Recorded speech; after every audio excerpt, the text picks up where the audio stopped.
Bem, vocês conseguem me ouvir? Eu estou ouvindo, doutora Karina. Eu escuto bem. Ok, então Ouvindo bem. Vamos dar início ao nosso segundo curso OAB Antirracista. A gente estava aguardando os minutos de praxe para aqueles que ainda não conseguiram chegar, mas já deu aí 5 minutinhos para a gente iniciar. Como eu havia falado, o meu nome é doutora Karina Dantas, eu sou atual presidente da Comissão da Verdade da Escravidão Negra no Brasil e o combate ao trabalho escravo moderno, aqui da subseção de Juiz de Fora. E também sou atual diretora estadual interiorana pela mesma comissão da OAB Minas Gerais.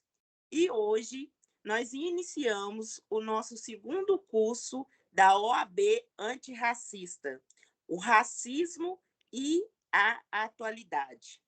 Quero iniciar agradecendo à diretoria de Juiz de Fora, na presença do nosso presidente, doutor Atílio, a nossa vice-presidente, doutora Marcela Moraes, aos diretores institucionais, doutora Cris Doviso, nosso secretário, a nossa secretária adjunta, o doutor Lucas Tesoureiro, entre outros diretores, como a doutora Estefânia e também a doutora Ivone. Quero agradecer também ao doutor Luiz Eduardo, que é o presidente da ESA Juiz de Fora. E hoje o nosso curso inicia com grandes nomes renomados aqui, tanto de Minas Gerais como também de São Paulo. Está conosco aqui a doutora Rita Galvão, ela que é presidente da Comissão da Verdade da Escravidão Negra na OAB Minas Gerais, e também o doutor Estevão Silva, que fará a sua segunda fala a partir do segundo tempo conosco aqui, diretamente de São Paulo. Ele que é presidente da Associação Nacional da Advocacia Negra no Brasil. Eu quero fazer um último informe para aqueles que ainda não efetuaram a inscrição, que façam a inscrição, pois amanhã, no nosso segundo curso, teremos o sorteio de brindes. Esses brindes que foram doados pela Caixa de Assistência da OAB Juiz de Fora, na pessoa do Dr. Rodrigo Botti. Então, agradeço a todos os presentes, quero agradecer também aos membros da Comissão da Verdade da Escravidão. Estou vendo aqui alguns colegas, a doutora Poliana, entre outros, que está aqui conosco. Eles também fazem parte desse momento histórico, mais um curso que está sendo elaborado pela Comissão da Verdade da Escravidão de Juiz de Fora. Por isso, sem mais delongas, eu passo aqui a palavra para a doutora Rita Galvão, para ela iniciar o nosso curso. Obrigada.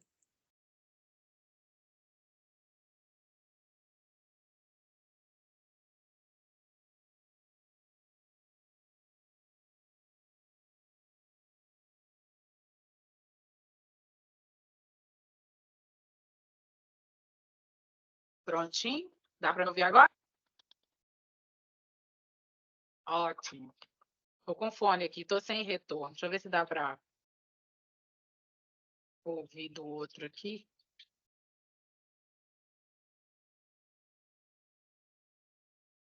Vamos lá. Vê se vai dar algum delay, vai dar um áudio. Acho que vai, né? Ou não? Está excelente, doutora Rita. Gente, prazer. Obrigada aí, doutora Karina, pela apresentação. É com muito orgulho, muita honra, que sempre que eu posso estar presente aqui nesse curso, né? E que venham novas edições aí, a cada ano, a cada semestre, né? Que a gente tem essas pernas para essas ações e cada vez mais a gente corre atrás de levar informação, conhecimento, né, para as pessoas que realmente queiram buscar se comprometer com a pauta antirracista e fazer esse debate. A gente fala muito sobre o combate ao racismo e, na educação, a gente sabe que existe a legislação que nos permite falar sobre a história afro-brasileira com conhecimento, né? Com capacidade técnica, vivência, e a gente vê ainda que essa realidade ela ainda é muito aquém do que a gente precisaria acessar, principalmente dentro das escolas públicas, né? E para crianças e adolescentes aí da idade. Nós, como advogados, advogadas, né, juristas, escritores, professores, palestrantes que atuamos nessa pauta antirracista, a gente precisa estar sempre se capacitando, porque a informação ela vale ouro. E a gente tem essa possibilidade, enquanto OAB, de entrelaçar esse conhecimento junto com as comissões. Então, essa comissão da verdade, ela tem o condão que muita gente confunde. Né? Para que serve as comissões temáticas? Então, a comissão da verdade ela veio com uma pegada de historicidade, de construir a narrativa histórica, da gente contar a história através da nossa própria voz, e não o que a gente aprendeu nos livros, né, de história, que a gente foi colonizado, que a miscigenação foi saudável, que a gente vive uma história linda, né, que o Brasil ele é um país miscigenado, que todos podem, basta querer, a meritocracia, e falar que racismo não existe. Infelizmente, a gente tem que estudar de onde a gente vê, onde a gente está e onde a gente quer chegar.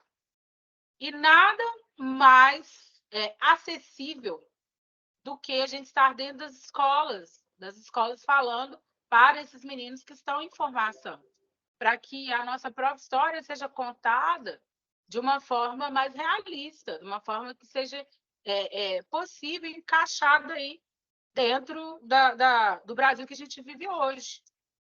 E aí eu fiz, né, essa primeira introdução, porque aí na escola a gente está lançando agora uma cartilha junto com outra comissão parceira, que é a Comissão do Direito na Escola. Então, muito desse meu trabalho, de palestras, de letramento, de dúvidas frequentes, a gente conseguiu conectar nessa cartilha para dialogar, gente. É uma coisa muito potente, assim, a gente pega tudo que a gente tem de vivência, de experiência, e joga, né, de historicidade junto com a Comissão da Verdade, que é a Comissão da Verdade de Minas, ela foi instituída em 2015. E de 2015 para cá foram construídos vários documentos importantíssimos para a tomada de decisão, até mesmo, não sei se vocês acompanharam as questões do... Está sendo feito um censo, né, da advocacia, que a gente não tinha essa proporção de quantos advogados pretos e pardos, quantos advogados indígenas, quantos advogados se autodeclararem pretos e pardos, negros, indígenas, pessoas com deficiências, pessoas LGBTQIA+. Então, assim, tem essa comissão, na verdade, ela tem esse papel de colocar mesmo no papel a história, pelo menos em Minas, e trazer. E se vocês tiverem oportunidade, a gente tem muito material, tem o primeiro relatório que foi feito com as comunidades quilombolas, depois tem e com a advocacia, tem o segundo relatório, e a gente está agora para construir no final desse último mandato, um terceiro relatório, porque é uma comissão que ela é viva, ela não exaure, né, em uma ou outra ação. Então, é importante a gente relembrar sobre isso. E para falar de educação antirracista, a gente traz um marco histórico, que é uma conquista histórica, né? Tanto a aprovação do Estatuto da Igualdade Racial, e uma outra informação muito importante, gente, quem quiser me interromper, que eu gosto muito de dialogar. Então, eu vou falando, seguindo o meu script aqui, mas vão acontecendo as coisas, como eu falei, são muito dinâmicas, e aí eu sempre trago as atualidades. A gente falando aqui, né, da aprovação do Estatuto da Igualdade Racial, foi em 2010, a lei de cotas, né, para o ingresso da universidade, em 2012, a lei de cotas raciais no serviço público, em 2014, a promulgação da Lei 7.716, conhecida como a Lei do Racismo, e a mais recente, que o STF, né, decidiu que o crime de injúria racial se configura como uma forma de racismo. Então, ele passa a ser imprescritível e inafiançável. Então, essa importância, se vocês não tiveram a oportunidade de fazer uma leitura do Estatuto da Igualdade Racial e da lei com as suas atualizações, faça, porque é o nicho para a advocacia que tem se ampliado, porque as pessoas estão ficando mais conscientes dos seus direitos, pelo menos as que nos procuram, né? E busca os seus direitos, e o advogado, principalmente o advogado com uma consciência, um letramento racial, ele vai saber atender as pessoas não negras, pardas, indígenas, pessoas com deficiência, a partir do momento que ele se apropria da legislação, estuda a legislação e consegue trazer essa realidade da legislação para o mundo, né? Para o mundo daquela pessoa, que é fazer a diferença na vida das pessoas, né? Uma da função social do advogado, que é ser indispensável à administração da justiça. Então, o advogado ele tem que estar sempre antenado, atualizado das legislações, principalmente as que envolvem as nossas pautas, nossas lutas, né? E os nossos direitos. Então, o que é uma educação para as relações? A educação ela é comprometida de repensar as relações, né, de preconceito, discriminação, promovendo assim o respeito e a valorização histórica. Então, a gente vai valorizar a cultura, as tradições, as nossas questões ancestrais. Então, isso envolve tudo, desde o nosso alimento, né, do preparar o nosso alimento, a forma do cultivo do nosso alimento, do respeito que a gente tem com a terra, com a natureza no geral. Tudo isso a gente tem que trazer, porque a nossa ancestralidade ela aflora todo esse conhecimento. E muitas das vezes, por exemplo, a gente é tolhida e tomada dessa riqueza de ancestralidade. Por exemplo, eu sempre levo esse exemplo, a minha avó, que é falecida, ela era considerada curandeira, né? E isso há 50, 70 anos atrás, era uma forma de feitiço, né?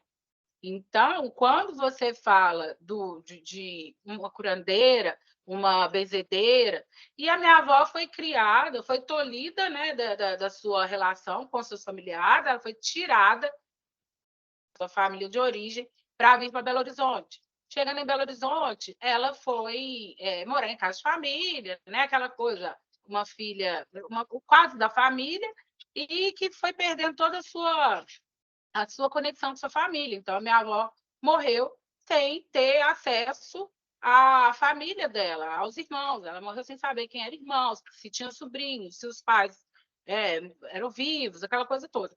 E aí, com isso, ela perdeu a cultura dela. Mas a ancestralidade, que é uma coisa que está no nosso DNA, né, que a gente está sempre buscando essas questões, ela não se perdeu. E ela foi obrigada a ser criada, né, na Igreja Católica. Então, na Igreja Católica, ela não abria mão de fazer a questão de benzer crianças para curar bronquite, problema respiratório e tudo. Então, na igreja, ela era a rezadeira e tal, mas com essa questão do perigo, que era uma coisa que não era boa para ela peitou a sociedade no geral, ela não repassou, não falava sobre isso com os seus filhos. Mesmo depois de adulta, ela manteve essa questão cultural, essa questão aí da ancestralidade, mas ela não quis repassar como se fosse um problema que ela estaria passando para os filhos dela. E isso, gente, isso dói tanto, porque eu tive bronquite, a minha geração, meus primos, minhas irmãs, e foi a minha avó com a sua. Lógico que a minha mãe levava no hospital, dava remédio, tudo. Mas com toda a questão da fé, né, de cortar bronquite, aquela coisa toda, eu, meus primos, minhas irmãs, a gente cresceu sem aquela questão da bronquite. Agora, a gente que tem fé, a gente acredita que é essa questão da ancestralidade. Então, assim, a gente tem que ensinar para os nossos crianças, nossos adolescentes, que eles têm que se conectar com a gente enquanto potência, sabe? Não porque, vamos falar só de racismo, vamos falar só de bullying racista, de índice de suicídio de crianças que sofrem bullying, a gente sabe o quanto acontece. Esses dias mesmo, uma mãe me chamou para ir numa reunião de uma escola. Eu achei o relato dela tão importante que eu falei, eu te acompanho. Eu vou ficar lá, eu vou ouvir, ver o que a escola tem para dizer, e no final, aquela velha questão. Ela falou, enquanto uma mãe negra, eu me senti atacada da forma que meu filho foi abordado na escola, e a gente sabe que isso faz parte, uma mãe mais letrada racialmente, a gente sabe que isso faz parte do racismo estrutural. Então, eu queria estar aqui presente para falar para vocês o quanto que isso fere famílias inteiras. E a diretora, né, veio com aquele papo de não que isso não aconteça aqui na escola, que de forma alguma, nós vamos conversar com quem fez, né, a professora que fez essa abordagem e tal. Resumindo, se essa mãe não tivesse um pouco de conhecimento e eu não tivesse também essa especialidade de estar ali dentro da escola, a gente não conseguiria, por exemplo, levar a proposta. Eu deixei uma proposta com elas da gente fazer um trabalho com o corpo docente. Aí já não era nem diretamente com os alunos, era com o corpo docente da escola, desde o ASB, né, as pessoas, as funcionárias da limpeza e tal, até a diretoria, para que a gente tivesse realmente um curso de letramento racial dentro da escola com elas. E aí essa proposta não foi totalmente, não foi ainda aceita porque ela não me respondeu, mas foi muito bem recebida. Então, eu acho que é esse tipo de trabalho que a gente tem que fazer enquanto advogados e advogadas que querem trabalhar essa pauta. E aí, qual que é o objetivo de uma relação étnico-racial? Reduzir os preconceitos, porque muita gente não sabe que está cometendo, não sabe mesmo, não sabe que está sendo racista, não sabe que está sendo preconceituosa, porque ela está reproduzindo. A partir do momento que a gente tenta reprogramar essa fala, essa linguagem, essa estrutura corporal, essa estrutura social que a gente vive mesmo, a gente consegue avançar. E isso chega diretamente na ponta que a gente fala, que são os alunos, né?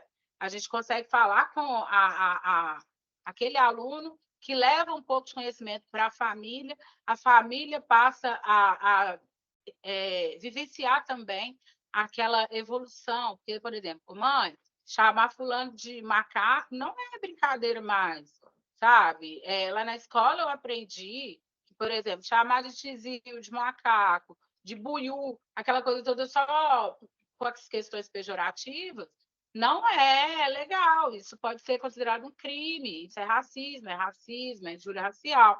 Então, às vezes, uma criança de 10 anos chega e fala isso com a mãe e com o pai fala assim: olha, ele aprendeu dentro da escola. Eu não vou ficar questionando, não. É melhor ou eu me aprofundar, procurar conhecer um pouco mais sobre o tema, ou meu filho vai ficar pagando sujeira para mim o tempo todo, né? Porque a escola é feita para a gente ampliar conhecimento. Então, por exemplo, reduzir preconceitos, tanto no âmbito escolar, quanto, né, na família extensa, reconhecer e valorizar a identidade, história, cultura dos afro-brasileiros, garantindo seus direitos de cidadãos, valorizando as raízes africanas na nação brasileira, ao lado das indígenas, europeias e asiáticas. A gente não vai falar, né, dessa questão que o que o povo chama aí de racismo reverso. A gente vai que não existe, né, gente? Primeira coisa, igual a doutora Bárbara Carine fala, existir racismo reverso, tem que existir pelo menos uns 300 anos de dominação do povo negro contra pessoas não negras, uma exploração, para que depois a gente venha falar sobre uma forma de racismo. Então, não existe, tá? Quando alguém fala racismo reverso, é para esvaziamento de pauta e a gente tem que mudar essas expressões. Então, romper com imagens negativas forjadas por diferentes meios de comunicação contra os negros e os povos indígenas. Ampliar o acesso à informação sobre a diversidade da nação brasileira e sobre a recriação das identidades provocadas por relações étnico-raciais. E, por fim, promover a formação de cidadãos atuantes e conscientes do caráter pluriétnico da sociedade brasileira, contribuindo para o fortalecimento das relações intertécnicas positivas entre os diferentes grupos étnicos e raciais. Então, por exemplo, quando a gente fala, o que a gente pode pegar para ser desenvolvido na escola, né, com a educação racial? A consciência política, porque aí a gente muda posturas, a gente muda posicionamentos, a gente muda. Então, assim, quando a gente fala a consciência política e histórica de diversidade, você vai falar para essa criança, para esse adolescente, o porquê que a gente está ali dentro da escola, que até o fato de pessoas plurais, de ter diversidade, pessoas negras, não negras, brancas, pardas, indígenas, poderem frequentar os mesmos espaços, foi através de política pública e através de lutas históricas. Então, a gente não simplesmente ganhou o direito, a gente sempre está aqui buscando e buscando cada vez mais espaço. E isso é uma realidade para a gente que tem um pouco de consciência, mas é totalmente aquém para outras pessoas que não tiveram a oportunidade de falar sobre isso, de pensar sobre isso. Então, falar de forma aberta e sincera com essas crianças e adolescentes é uma forma da gente criar essa consciência. A desconstrução dos preconceitos, igual eu já falei, né? As ideias e comportamentos que reproduzem o racismo, a valorização da oralidade, da corporeidade, da arte. Então, a gente tem, né, essa expressão, nosso cabelo, nosso ori, né, nossa forma até a nossa maquiagem, a nossa forma de nos vestir, a nossa forma de contemplar a nossa negritude, valorizar a nossa negritude, a gente precisa passar para essas crianças e adolescentes, mas mais além do que estética, mostrar para elas as nossas potências mesmo, as nossas qualidades, né? Que, por exemplo, o cabelo crespo, ele não é um cabelo ruim, ele é um cabelo maravilhoso, inclusive que ele pode ser tomado de várias formas, né? Então, a gente não vai trabalhar só a questão da estética, a gente vai falar sobre a importância de valorizar a sua identidade, as suas qualidades, os seus traços étnicos como qualidade. E aí, a gente também vai falar sobre a importância, né, da raiz africana, o porquê que a gente está dentro das escolas estudando isso, e a inserção de obras e autores negros, né, negros, indígenas, por quê?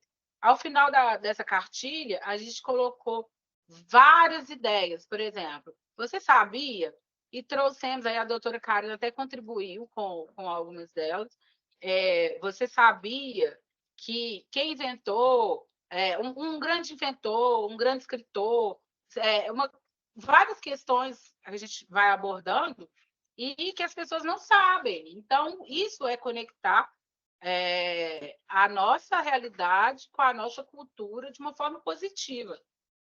nem falar só sobre racismo estrutural, né? Sobre problemas. A gente detecta o problema, propõe soluções e corre atrás de colocar em prática essas possíveis soluções. E quando, muitas vezes, né, o debate ele entra para questões muito específicas, por exemplo, a lei de cotas, e aí a gente tem que estar munido também de informação sobre as atualidades, né, da lei de cotas. Por exemplo, em Minas Gerais, se vocês conhecerem alguém de Minas, que está aqui em Belo Horizonte, que possa representar, está sendo feito o debate do Estatuto da Igualdade Racial de Minas Gerais. Está acontecendo vários encontros, e porque vai ser incluído o Estatuto da Igualdade Racial, coisas, por exemplo, que Minas não respeita enquanto lei federal, que é a lei de cotas do serviço público estadual, a lei de cotas para o ingresso em algumas instituições federais, né, educacional, porque tem a questão da cota social, mas não tem a cota racial em algumas instituições do estado de Minas. E isso é um avanço, porque Minas é um país, é quase um país, né? Minas é um estado muito conservador. Nós, mineiros, né? Não sei se tem alguém de outro estado aí, a gente tem o doutor Estevam, e eu acho que de outro estado, assim, ser recebido em Minas é uma maravilha, né? Quando a gente fala de recepção, de culinária, como diz, calor humano, né? Porque a gente é assim mesmo. A gente gosta de fazer uma carne, um churrasquinho, um caldo, a gente gosta de reunir de pessoas. Mas, ao mesmo tempo, Minas Gerais, na legislação, na forma de atuar, na sua vivência prática, nas instituições, ela é muito conservadora, muito. Então, os julgados, os acordos, às vezes dá até vontade de chorar quando você pega questões específicas, né, que envolvem as questões raciais, injúria racial, crimes cometidos, né, pela questão da cor mesmo e da origem daquela pessoa. Você pega, assim, os pareceres do Ministério Público, dos juízes, dos próprios embargadores, que dá vontade de chorar, gente. Então, a gente, quanto advogado, a gente tem que aprender a escrever, a fundamentar, a fazer o pedido conforme o que está na legislação atual, e a gente trazer um contexto histórico. E isso a gente precisa fazer o quê? Capacitando, estudando, e escrevendo, e tentando, e aprendendo, né? E se jogando no mundo aí, para poder mudar esses resultados. Porque eu sempre falo com meus clientes que o não a gente já tem, e realmente, qualquer processo que a gente entra, a gente tem o não. Isso é a certeza que a gente tem ou não. Então, a gente sempre corre atrás do sim, e o atrás do sim é só através de muita capacitação técnica. E outra coisa, doutora Karina, fala quantos minutos que eu tenho, senão eu vou ficar falando aqui até amanhã. Doutor, Já acabou? tem mais 5 minutos. Tá bom. E aí, vamos estudar a lei de cotas, tá? Vamos pegar a doutrina, a jurisprudência, para a gente falar com qualidade no nosso dizer, no nosso saber, quando a gente precisar argumentar sobre isso. Eu não discuto mais, né? Dependendo da mesa que eu tiver, se for de amigos, de família, se for mesa de trabalho, eu não discuto mais lei de cotas. Eu falo assim, discute com o STF, porque eles ficaram convencidos que precisa existir as cotas no Brasil, então eu não vou discutir isso com você. E só segue a lei, porque está lá na lei, né? Caso você descumpra, você pode sofrer algumas sanções. Né? Então, não tem o que discutir, justificar mais questões de lei de cotas. O que a gente pode pensar? Na escola, é muito importante a gente diferenciar o que é racismo, bullying e preconceito. Um pode estar diretamente conectado ao outro, mas tem uma essência ali que a gente, no decorrer do trabalho, da percepção, do manuseio, né, dessas relações, quando a gente vai lendo, eu, por exemplo, eu fui conselheira tutelar durante quase 15 anos, e chegava para a gente muitas denúncias de que o menino era fedorento, que a família não cuidava da higiene pessoal daquele menino. Quando você chegava, né, a gente marcava uma visita na residência da pessoa, e aí, às vezes, era, por exemplo, uma menina de 12 anos que a mãe precisava sair para trabalhar, a mãe já tinha no Conselho Tutelar, já tinha ido na Secretaria de Educação, já tinha ido em vários lugares, pedido vaga para uma creche, uma escola integral para os filhos dela, mas o município simplesmente lavou as mãos. Ela não tem. Mas ela tinha que trabalhar, porque se ela não trabalhasse, todo mundo ia passar fome. Ela deixava uma criança de 11 anos, uma de 12, com outra criança de 4, 5, 6, 7. Às vezes, essa de 12, ela tinha que colocar ela mais 2, 3 irmãos para a escola. E a menina se arrumava do jeito que dava e levava esses irmãos para a escola. E chegava lá, gente, né? Questão de vulnerabilidade, as questões do preconceito, do bullying e tal. E ela sofria tudo, desses olhares discriminatórios dentro da escola, desde falas e atitudes enquanto diretoria da escola, que hoje a lei mudou, né? Você não pode mais virar o pescoço e fingir que não está acontecendo nada. Com a lei Borel, por exemplo, a suspeita de que tem alguma coisa errada com aquele menino, com aquela menina, dentro de casa, a própria escola tem que atuar e mostrar a cara e tomar medidas, né? E demonstrar que ela tentou todas as medidas para tirar aquela criança de uma situação de vulnerabilidade. Só que isso ainda não era uma realidade. Então, no mesmo uma situação, essas crianças sofriam o racismo, o bullying, o preconceito. Então, por exemplo, você tem que saber separar. O racismo ele é ideológico. Ele é segundo a Nina Lino Gomes, é um comportamento, uma ação resultante da aversão, por vezes do ódio, em relação a pessoas que possuem um pertencimento racial observável por meio de sinais tais como cor da pele, tipo de cabelo, etc. O bullying é uma prática de atos intencionais de violência psicológica ou física. E o bullying, ele tem esse objetivo de humilhar, né? de intimidar ou traumatizar uma vítima. Então, o preconceito, ele se utiliza de estereótipos, uma opinião, uma posição, sem exame crítico contra uma situação, uma pessoa. Então, quando eu falo assim, o racismo ele pode envolver o bullying, o preconceito e a discriminação, mas tem situações muito específicas que é racismo estrutural, e a gente sabe quando o calo aperta e tem que estar preparado também para atuar nessas situações. Igual esse caso que eu falei da criança. A criança de 7 anos, a mãe com um pouco de consciência racial. Ali, ele não sofria bullying, ele não sofria um preconceito direto. Inclusive, ele é um aluno que a mãe esforça para ele tirar só a nota máxima.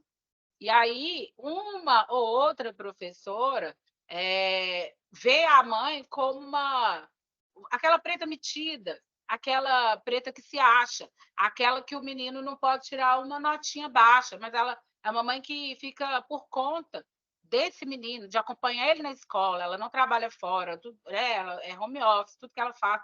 Então, ela não delega, ao contrário desse caso que eu falei, da menina de 12 anos que a mãe precisa trabalhar, essa mãe ela não delega as responsabilidades dela para ninguém, nem para o próprio pai, eles dividem, né, na relação que pode, mas ela faz tudo com essa criança, desde o para casa, de levar para a escola, do banho e tal. Então, a mãe não aceitava menos do que uma nota boa para o filho dela. E aí ela foi considerada arrogante, querendo ser melhor que todo mundo, e a criança acabou sofrendo também esses olhares, né, dentro da escola. E parece que a gente conseguiu, nesse caso, interferir mostrar mesmo na veia o que estava errado ali, o que estava acontecendo. Então, gente, para encerrar, né, meu tempo eu sei que passa um pouquinho, eu agradeço aqui minha participação, né? Sempre deixo também esse convite à reflexão do que a gente está fazendo nesse mundo. Se você está sendo um objeto que eu falo, né, enquanto estrutura, uma ponte de transformação social.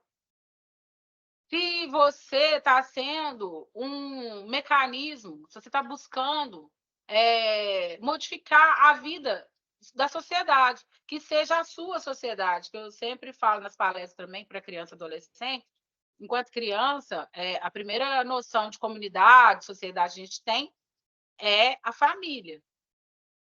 A segunda, que é uma das muito tão importantes quanto a família, é a escola, a socialização que a gente tem dentro da escola. Você sai do seio da família para dentro da escola.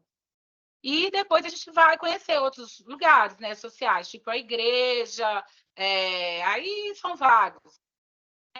Outras coisas que a gente vai se conectando aí no decorrer da vida. Mas, se você é esse mecanismo de transformação e de mudança, já na primeira infância de alguém, você pode ter certeza que você vai estar transformando uma geração, né? E essa é a reflexão que eu deixo. Vamos pensar mesmo qual que é essa, qual está sendo a importância ou como a gente está dedicando essa questão da educação ou do antirracismo na nossa vida, na nossa advocacia, né? E nos nossos meios sociais. E vamos trabalhar, se você não quer falar, por exemplo, de racismo o tempo todo, vamos trabalhar na promoção, né, dessa igualdade, na promoção dos direitos, mas com esse conhecimento histórico. Isso é muito importante. Então, dessa forma, eu acredito que daqui a algumas décadas, né, a gente vai conseguir ter uma sociedade mais justa e mais igualitária, que é o que a gente busca. No mais, doutora Karina, muito obrigada. Se eu falei muita besteira aí, gente, pode me corrigir. Meu Instagram, para quem não conhece, é Rita Galvão Advogada. Só me procura lá, que eu sempre estou colocando algum conteúdo, ou evento, ou alguma coisa. Nós estamos também além de participar da comissão do Direito na Escola, tem um evento chegando agora, dia 8 de junho, onde a gente vai estar lançando a nossa cartilha, né, de princípios e conceitos de uma educação antirracista. Nós também lançamos agora recentemente uma confraria de juristas negras, que tem até algumas das meninas aqui. Eu vi, além da doutora Karina, tem a Aline, que foi minha mentoranda e está assim, deslanchando para o mundo, sou apaixonada com ela. E é isso, assim, se a gente não consegue mudar o mundo inteiro, vamos tentar mudar por partes, né? Quem está as realidades ao nosso redor. E no mais, muito obrigada. E estamos juntos, precisando de mim, nós estamos aí. Muito obrigada, doutora Rita. Sempre bom ouvi-la. Eu vou já nesse instante passar a palavra para o doutor Estevão, porque ele está com compromisso depois das 20h30, porque a gente está numa conferência também pela ANAM, ele que é presidente da Associação dos Advogados Negros Nacional. Então, eu vou passar a palavra para que também possamos ouvi-lo. Olá, boa noite. Me ouvem bem? Doutora Karina, me ouve? Sim. Tá bom. Legal. Sim, doutor. Tá bom. Doutora Rita Galvão, parabéns pela fala, excelente explanação. Anotei muita coisa aqui, aprendi muito. E todos e todas vocês, é um prazer. Eu sou Estevão Silva. Doutora Karina Dantas já me apresentou muito bem. Doutora Karina, muito obrigado pelo convite. Doutor Orestes, estou vendo aqui, é um grande companheiro. Enfim, estou vendo muita gente boa aqui, muita gente que podia estar falando. Roberta Faria, Aline, Cláudia, Inácio. Um prazer a gente estar com vocês. Inclusive, tem uma colega minha lá do Rio Grande do Sul, doutora Patrícia, também, acho que ela entrou aí, ela queria assistir, e eu passei o link para ela. Realmente, como a doutora Karina falou, estou com um pouquinho exíguo, corrido, por conta do evento que a gente está fazendo na NAN, mas eu fiz questão de participar e trouxe algumas coisas, algumas inquietações. Eu sempre digo que eu tenho muitas inquietações, não trago muitas respostas, não. Quem acha que eu vim trazer soluções, eu trago muitos problemas do que soluções. Tenho mais coisas a dividir com vocês. E o tema que eu me propôs, fiz essa proposta de dialogarmos e refletirmos, foi sobre pensando uma política antirracista, né? Até acho que a doutora Karina Dantas está bem envolvida com política também. Aliás, todos nós estamos envolvidos com política, porque o que é política se não essa interação humana? Nós precisamos tirar um pouquinho esse olhar de que toda vez que fala política, a gente sempre pensa num partido, sempre pensa nessa política, nisso que a gente tem hoje. E não tem só isso. Na verdade, essa interação que nós estamos fazendo é uma interação política. Quando nós estamos nas nossas casas, com as nossas famílias, nós temos ali uma interação política. Na verdade, tudo é política. A junção de 2 pessoas, de 3 pessoas, já é um ato político, já é um fato político. Então, nós precisamos tirar um pouquinho essa questão de política, é só essa partidária, e entender política como a vida, entender política como o social. Então, já começo pensando, trazendo essa questão política. E que formas políticas que nós temos hoje? Vocês já pensaram que formas políticas que nós temos? Não que partidos, partidos nós temos aí nem sei quantos partidos temos no Brasil, temos vários, né? Pelo menos acho que uns 40, né? Acho que assim, uns 40 partidos, mas pensando em formas políticas, já pensaram em que forma política e como que a gente faz uma política antirracista? Que falamos muito sobre fazer política, vou fazer uma política antirracista dentro da ordem, fora da ordem, nos diversos espaços, mas o que exatamente é isso? Será que dá para a gente fazer isso de fato? Como é que isso é na prática? São perguntas que eu digo até basilares que eu trago aqui. E uma das coisas que eu sempre digo, e aí eu só vou colocar um monte de coisa à mesa para vocês ficarem pensando depois, viu? Eu acho que não terei tempo de responder, mas eu vou colocar muitas coisas para nós ficarmos pensando. Vamos pensar em formas políticas. E uma das coisas que eu penso, acho que a maioria aqui já leu Racismo Estrutural, correto? Vocês sabem do que eu estou falando, né? Racismo estrutural, Silvio de Almeida, nosso ministro, negão lá, ministro. Vocês já ouviram falar disso, né? Tá, vocês já leram. Do que fala racismo estrutural? Qual que é a proposta que racismo estrutural nos traz? Além de falar que a estrutura é racista, tá? Mas para além disso, isso aí nós já sabemos, a estrutura é racista. Aliás, não tem nada de novo em falar em racismo estrutural pensando na estrutura racista. Mas para além disso, o que nós temos? Que o livro propõe, o que o livro está dizendo, e às vezes eu fico até chateado, gente, que eu estou aí, né, falando e fazendo palestras, às vezes pelo Brasil todo, e eu falo, gente, ninguém leu racismo estrutural, não é possível. Não é possível vocês lerem e não entenderam uma premissa básica que racismo estrutural traz. Além de que essa estrutura é racista, é que nós precisamos mudar o sistema político. O que o racismo estrutural está falando, e não vou nem falar que é uma novidade, mas a denúncia que ele faz fortemente é: esse sistema político não dá. Enquanto nós tivermos esse sistema político, sempre vai haver racismo. De que sistema político estou falando? Estou falando do capital, estou falando do capitalismo. Enquanto houver esse sistema, vai ter machismo, vai ter racismo, vai ter LGBTfobia, vai ter tudo isso. Porque são sistemas estruturados no capital, estruturados na opressão, estruturados de quem não tem nada, às vezes. Na verdade, quando a gente fala dessa acumulação de riqueza que é o capitalismo, nós temos 1% no mundo gerindo e explorando 99%. Mas vocês me desculpem, eu não sei vocês, mas eu quase não vejo ninguém falando sobre o capitalismo. Pelo contrário, nós adoramos o capitalismo, mesmo não tendo capital algum. Bem, falo de mim, vou falar de vocês, porque eu acho que eu estou com uns pretos milionários aqui. Mas estou falando da minha humilde existência. A gente não tem capital. E por que a gente está defendendo esse capital que só nos explora? Só usa a nossa força. Eu vejo, inclusive, os movimentos feministas falando de acabar com o machismo e tudo mais, mas não adianta. E aí eu volto mais uma vez. Tem que acabar com esse sistema. Porque esse sistema, o homem branco sempre vai estar na ponta. E ali eu faço talvez uma outra colocação aqui rapidamente para vocês, Tá, eu vou pegar, deixa eu ver quem está aqui, o doutor Oreste, que está aqui na minha frente, aqui na minha tela.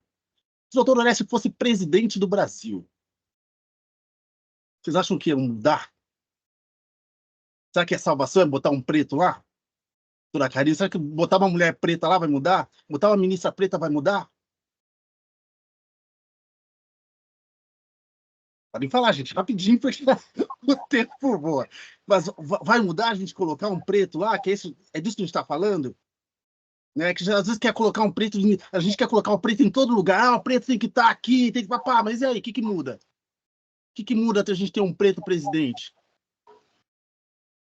Muda o mesmo que está mudando agora com um partido de esquerda, né? Muito pouco ou nada.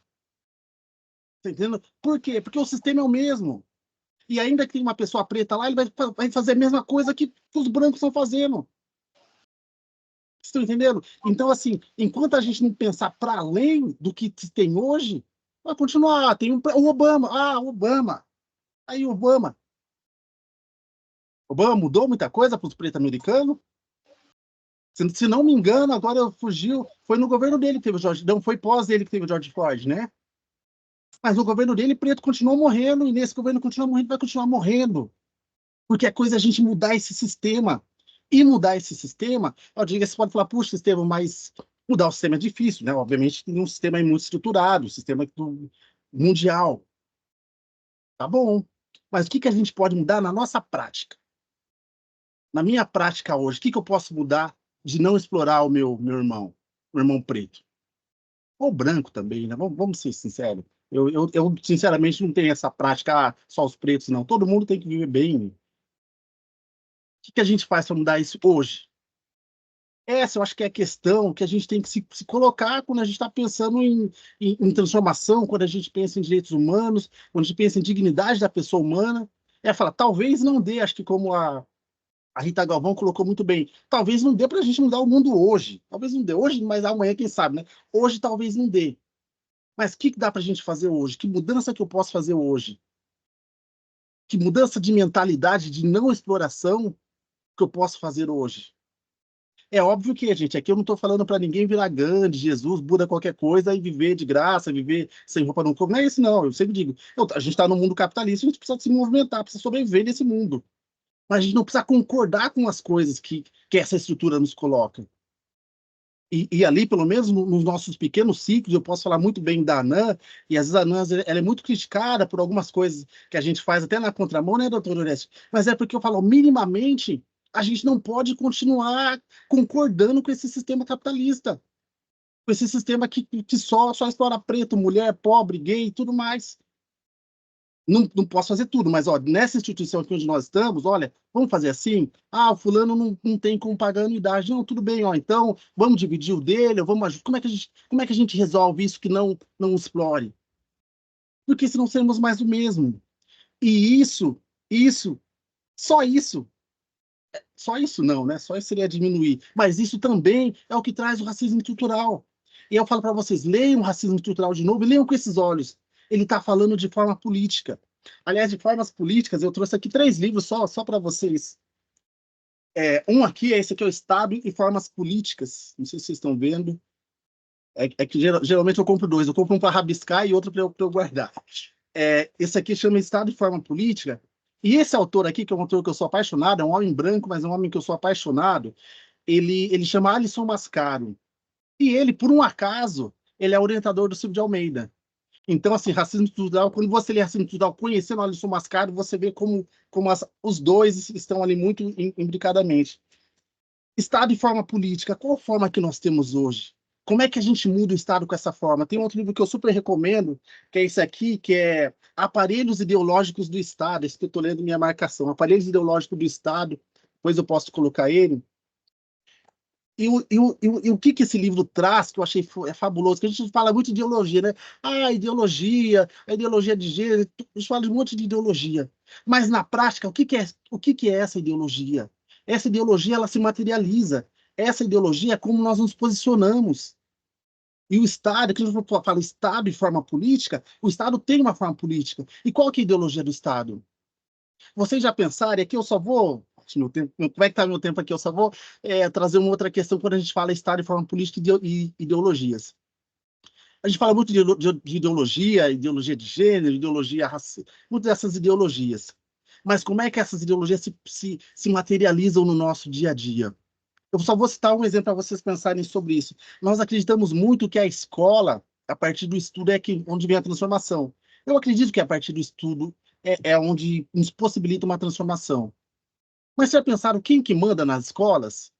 A escola tem ideologia de quem? Dos pobres? Dos pretos? Tem algum preto falando o que vai ser passado nas escolas? Quantos autores negros vocês estudaram? A forma escolar, que seja a cadeira uma atrás da outra, que é totalmente militarizada, é totalmente... Vocês percebem a ideologia que se tem por trás disso? Então, nós estudamos, e quando a gente estuda, todos aqui, a maioria provavelmente fez algum curso, alguma faculdade, quando nós passamos por uma faculdade, nós somos domesticados nessa faculdade, né? Ali nós entramos, né, nessa forma, nós estamos reproduzindo o capital, nós estamos reproduzindo a exploração, porque, olha, como eu tenho mestrado, doutorado, eu preciso ganhar mais do que o fulano que tem a 7ª série, 8ª série. Mas por que eu tenho que ganhar mais? Por que o serviço do advogado ou do médico é mais importante que o serviço do lixeiro? Ou de uma babá, ou de uma empregada doméstica? Quem nos fala isso? Quem incute isso na nossa cabeça? E nós, não, é certo, porque eu estudei, tá, mas quem soa mais, o advogado ou uma empregada doméstica? Ou empregado doméstico? Então, qual que é a forma que a gente mede isso? Se mede porque o cara estudou mais, que o médico ficou lá 10 anos, fez lá a residência e tudo mais, então ele tem que ganhar mais. Tá, mas como é que se mede? Se o suor, vamos pensar em suor, né? O trabalhador da construção civil, quanto que ele soa? E o suor dele não vale nada? Então, assim, são coisas para a gente pensar e para a gente se indignar. Por quê? Quanto mais estudo você tem, né, em tese, é isso que nos foi pregado a mim, quanto mais estudo você tem, mais você ganha. Tá, mas quem que domina as escolas? E aí o mestrado, doutorado custa caro. Quem que tem esse acesso a mestrado, doutorado, pós-doutorado? Assim, e aí não é em qualquer universidade, porque se você fez aí, sei lá, o FMG, se você fez uma universidade pública, então você presume-se que você sabe mais, que você é melhor qualificado. Então você vai ganhar mais do que quem não fez uma universidade pública. Então, tem todas essas coisas, tem todas essas situações, todas essas ideologias que às vezes passa por nós, a gente nem percebe, e a gente continua reproduzindo isso. E querendo ou não, nós estamos reproduzindo o machismo, o racismo, xenofobia, a gente está reproduzindo essas coisas. Então, nós precisamos nos indignar com isso daqui, a gente não pode aceitar. E eu estou aqui para essa indignação para vocês. Vocês não podem aceitar as coisas como elas estão.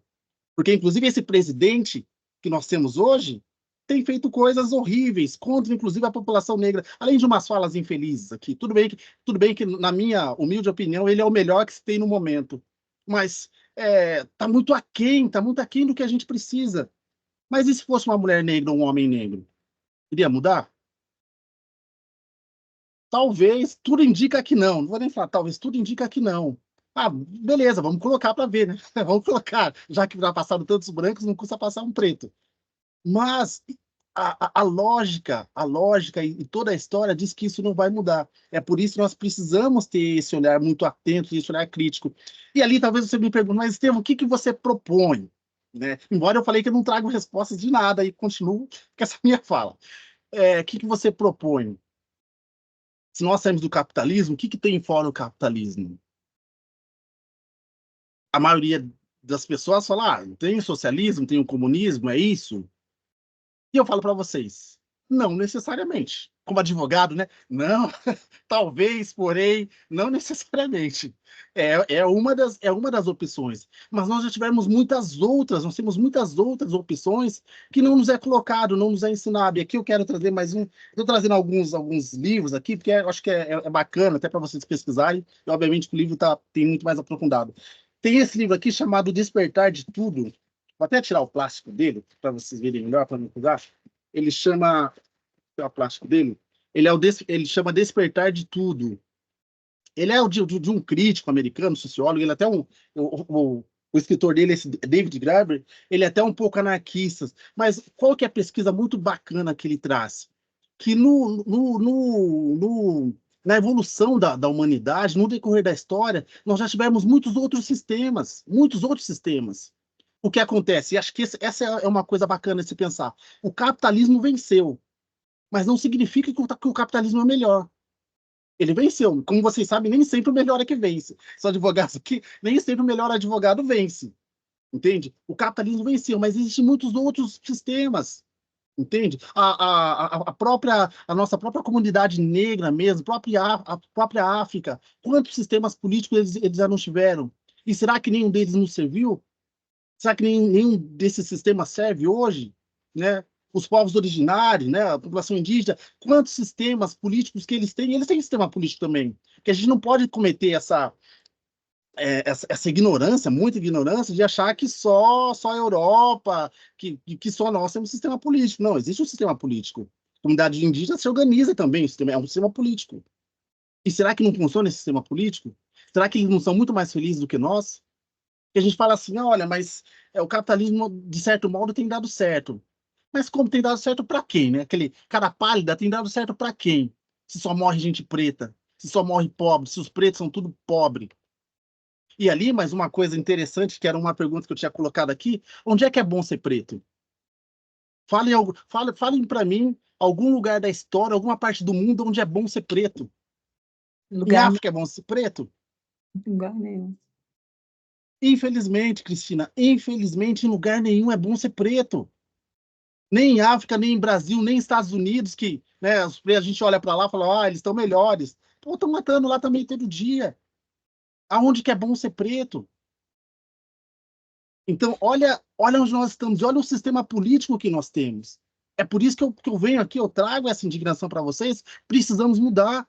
E é preciso que nós aqui, nesse pequeno, grande grupo, que a gente comece a olhar os sistemas, comece a olhar as instituições, comece a olhar nossas relações pessoais a partir de um outro paradigma, a partir de um outro lugar. Porque senão a gente vai estar sempre falando, daqui 1000 anos, né, nossos netos aí do doutor Oreste, da doutora Karina, vai estar brigando contra o racismo estrutural, brigando contra a opressão, continuarão pobres, serão pobres. E eu digo, aí mais uma pergunta, né? E às vezes esses dias não faz tempo comentando com um advogado, eu falei, cadê os advogados preto rico? Porque advogado é uma questão, aí é uma outra história pessoal, mas advogado é uma outra pessoa que dá dinheiro. Cadê os advogados preto rico? Vocês têm? Eu tenho dificuldade. Olha que eu estou em tese aqui em São Paulo, capital, onde gira o dinheiro. Ó, eu não conheço nenhum, gente. Eu não conheço nenhum advogado preto rico. Rico, não estou falando. Só o doutor Onésio. O doutor Onésio ganhou aqui. Pode... Aí, ó, já tem uma aqui. Vai falar, doutor? Não, só brincando mesmo, sou rico não. É rico de saúde, né? De saúde, né? Entende? Então, assim, a gente precisa pensar essa nossa militância com outros olhares, porque senão a gente vai continuar, sabe, 10 anos, 20 anos, a gente reclamando de racismo, de machismo, que tá mal, que é OAB, que fora da OAB, que é partidos políticos. Então, assim, é preciso ter esse olhar mais aguçado, é preciso ser mais crítico, é preciso se aprofundar nessas leituras. E eu falo para vocês, gente, desculpa, às vezes eu compro 2, 3 livros, que um eu quero rabiscar e outros eu quero que eu goste de livro bonitinho também, e outros eu deixo guardado. Mas que eu quero entender, eu leio 2, 3 vezes aquelas coisas para poder entender o que aquilo está falando, o que aquilo tem para me dizer. Como é que eu posso usar aquilo contra os brancos, os próprios autores deles, como é que eu posso usar esse livro contra o próprio autor? E ali você tem que entender muito bem, né? Isso aí é você dominar a ferramenta do inimigo, dominar a estrutura estatal, dominar a estrutura da OAB, dominar o artigo 7º, 6 do estatuto, do nosso estatuto da ordem, que fala da nossa prerrogativa. Temos que ter esse artigo de cor, gente. O artigo 7 ali do... Nós temos que ter essa lei de cor. Tem um filme, acho que é... Ai, fugiu o nome, A Justiça... Fugiu o nome desse filme, mas é um filme conhecido, que ele fala assim, ele está falando da Constituição Americana, de um advogado que tenta salvar um homem negro, sendo injustamente acusado, um norte-americano. Acho que é Norton, Justiça alguma coisa.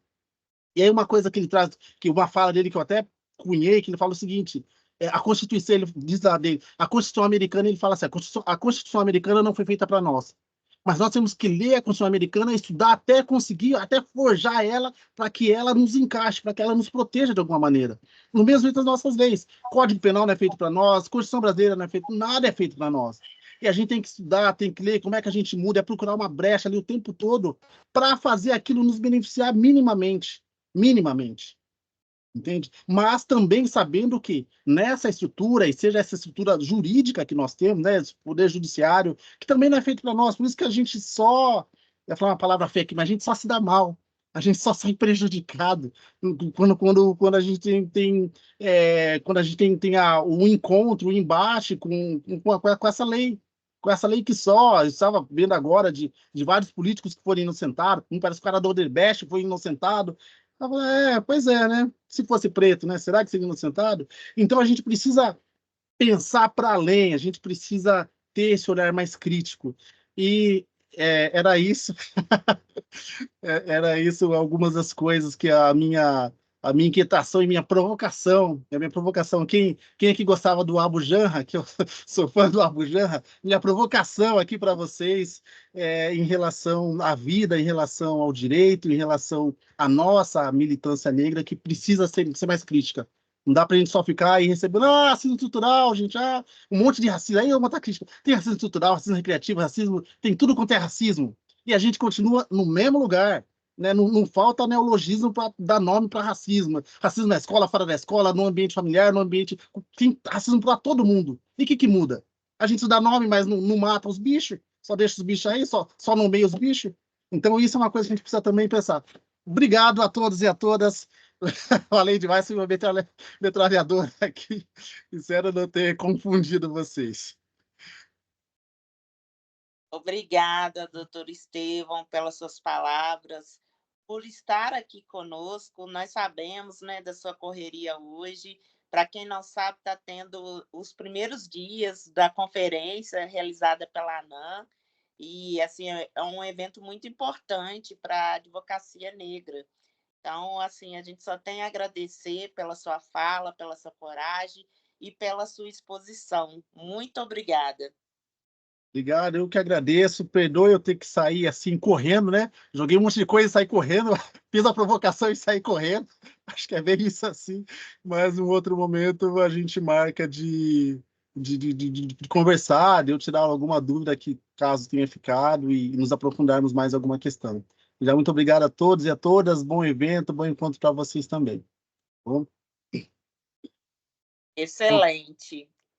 Eu venho aqui agora, pessoal, fazer algumas falas, né, referente a tudo que nós conseguimos ouvir essa noite. Iniciando pela fala da doutora Rita Galvão, ela que é a presidente da Comissão da Verdade da Escravidão lá em Belo Horizonte. Ela trouxe a participação de nós como advogados e também, através da sociedade, de cobrar que as escolas realmente coloque em prática não somente, né, a Lei 10.639, que se tornou a 11.645, mas que, de fato, a gente consiga estruturar nas escolas toda a nossa história, a história da África.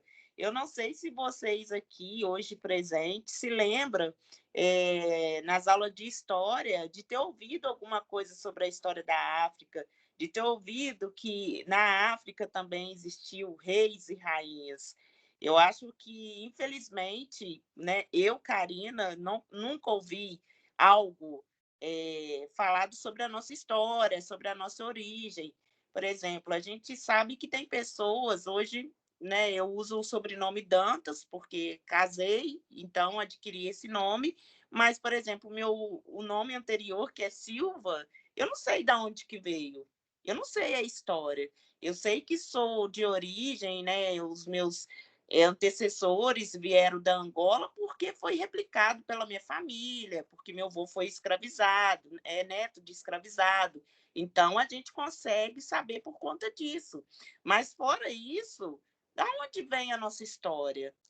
Isso aí a gente tem que relembrar e afirmar que se deve ser cobrado. Deve-se cobrar a educação antirracista nas escolas. Hoje eu estava conversando com uma moça e ela me trouxe fatos que a gente para pensar, né? Até mesmo como advogado, a gente, todo momento, tenta refletir sobre aquilo que é nos falado. Ela trabalhava numa escola, um aluno, aproximadamente com 7 anos de idade, chegou perto da diretora e falou que não ia mais comer na escola. E a diretora perguntou o motivo pelo qual ele não ia mais fazer as refeições na escola, e ele simplesmente disse que quem fazia a comida era uma pessoa de pele preta. Então, ele não comeria mais na escola. Então, assim, em pleno século XXI, a gente ter que ouvir esse tipo de situação, a gente fica se perguntando o que está acontecendo. Até quando a gente vai passar por esse tipo de mazelas?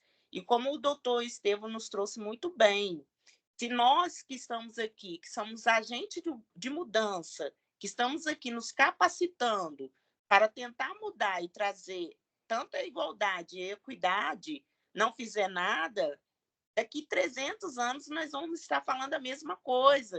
E eu não quero, daqui 300 anos, estar no 30º curso OAB antirracista para trazer informações para as pessoas. Eu acredito que hoje aqui a gente tem um momento ímpar de conhecimento, de trazer aí nosso comprometimento e levar a outras pessoas o nosso combate ao antirracismo. É de suma importância que nós passamos aqui esses momentos, né, de reflexão, doutora Rita, doutor Estevão, que nos trouxe, né, a questão de nos refletirmos sobre toda a temática. Estamos num ano de eleição, então eu acredito que a gente tem que, sim, cobrar políticas públicas, políticas sociais, não deixar, né, passar esse momento, mas a gente precisa também, cada vez mais, criar uma rede. Eu costumo sempre falar essa reflexão. O que, de fato, realmente nós estamos fazendo para acabar com o racismo? Que, de fato, você está fazendo? Isso é muito importante a gente trazer essa reflexão sobre como a gente consegue caminhar juntos para acabar com essa mazela que há mais de 3 séculos a gente sofre e até hoje, né, a gente busca a igualdade. Eu acredito que juntos, apesar de ser um trabalho de formiguinha, nós podemos fazer, sim, a diferença. Isso aí parte de mim, parte de vocês, parte de todos os que estão aqui presentes. É replicar as informações, é tentar levar de uma forma ou de outra o conhecimento. E tudo, não sei se vocês conseguiram reparar que os dois, eles seguiram na mesma linha. É a educação, é o conhecimento. É o que nós estamos fazendo hoje aqui. É através desse conhecimento que a gente consegue estar nessa linha de frente aí da batalha. Eu vou passar um pouco aqui a palavra para o doutor Orestes, que vai estar conosco amanhã, é o nosso próximo palestrante, e vai fazer uma fala também juntamente com a Dione de Assis, ela que é cofundadora dos Black System, as advogadas negras. Posso passar a palavra para o senhor, doutor Orestes? Obrigada. Gente, boa noite. Estão me ouvindo bem? Todo mundo? Estão me ouvindo? Que bom. Primeiro, eu agradeço, tá, doutora Rita, pela oportunidade de estar num evento tão grandioso, porque deliberar sobre as nossas lutas e anseios e os nossos objetivos futuros sempre é importante, e isso é que me dá esperança, né, de que parece que agora a gente vai conseguir. Eu queria só pontuar as falas dos palestrantes que falaram de maneira muito primorosa. Quando a doutora Rita fala da nossa lei de cotas, por exemplo, uma coisa que estudei com muito carinho, fruto da DPF 186, que foi discutido no Supremo Tribunal Federal, e o que me espantou, isso mostra a gravidade do racismo estrutural brasileiro, foi que quando o DEM, o partido que ingressou com essa ação, porque a Universidade de Brasília ela tinha concedido determinadas cotas, né? Então o DEM ingressou com essa arguição de cumprimento do preceito fundamental 186, questionando isso. Eles fizeram isso, e a lei ela já trazia ali cotas sociais, trazia pessoas que viviam, cotas ligadas à renda, cotas ligadas à questão da deficiência e dos indígenas, mas a única que foi questionada no Supremo Tribunal Federal foi a questão racial. Então, isso é muito, muito doído, né? Eu me perguntei inúmeras vezes o porquê questionaram só isso, mostrando um problema nessa estrutura que, no meu ponto de vista, tem que ser desmontada, né? E ela é desmontada por nós que vamos ser engenheiros dessa outra estrutura que deve ser construída dentro do cenário nacional. Eu acho que é isso. E a outra fala do doutor Estevão, muito importante, é quando se fala de prazo e tempo. Daqui 10 anos, vamos continuar, nós temos que ter uma agenda, nós temos que ter uma pauta, nós temos que ter planejamentos de curto, médio e longo prazo, porque só assim a gente vai conseguir mudar isso. Porque à medida em que nós só discutimos os nossos problemas, tentando trazer a conscientização, que é muito importante, e sempre vamos continuar discutindo, a gente tem que construir essa agenda no curto, médio e longo prazo, para que a gente possa ter uma educação de qualidade, melhorar a questão profissional dos negros. E o grande entrave, né, não sei se vocês estão me ouvindo bem, que eu vejo hoje, é a união da própria comunidade negra. Parece que, eu não sei se os comportamentos sociais podem ter influência nos nossos DNAs, mas em 1444 houve a nossa primeira feira de escravos, foi Portugal que começou a pegar escravos no Sudão, e a primeira estratégia deles para que não houvesse aí um ato de rebeldia era separar essas famílias. Então chegava na feira pai, mãe, aquele tanto de filho, pai ia para um lugar, mãe ia para outro lugar, um irmão para outro, outro ia ser vendido para outro, e aquela família não se encontrava mais, eles estavam dispersos.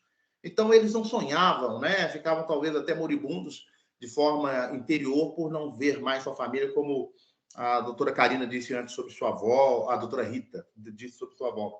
Então, parece que, eu não sei se isso impregnou no nosso DNA, mas nós precisamos nos unir mais. Somos 56% da população brasileira, a gente pode tudo. Ganhamos até um feriado nacional e não há um movimento tão grande quanto o do LGBT. Eles conseguem parar o Brasil. A gente não tem um movimento igual. Por quê?